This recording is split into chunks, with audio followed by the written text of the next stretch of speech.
الخوت السلام عليكم. اول حاجه نحمد الله ونشكروه على النعمه ديال الغيث، وثاني حاجه الصوره اللي قدامكم الخسائر الفادحه اللي تعرض لها الفلاحه ديال الزيتون البوري، بالخصوص في المنطقه ديال اقليم تاونات واقليم وزان واقليم تازه.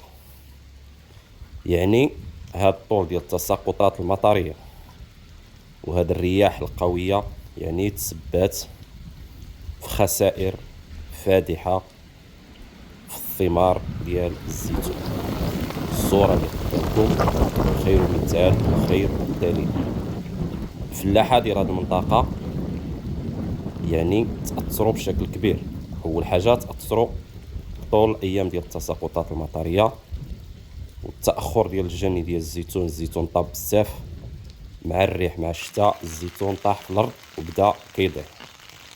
ثاني حاجه اللي هو الانخفاض ديال الثمن ديال الزيتون وديال الزيت اللي خلى الفلاح يعني كيتاثر بشكل كبير في هذا الموسم، بخصوص اللي الموسم ديال الزيتون كيشكل له واحد المدخول سنوي باش كيغطي به الحاجيات اليوميه ديال العام كامل.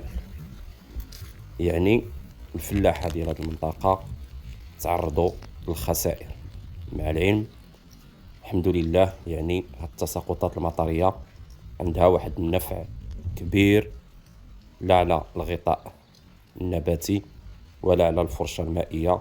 وكيف ما هو معروف بلادنا يعني عرفات سنوات جفاف طويله.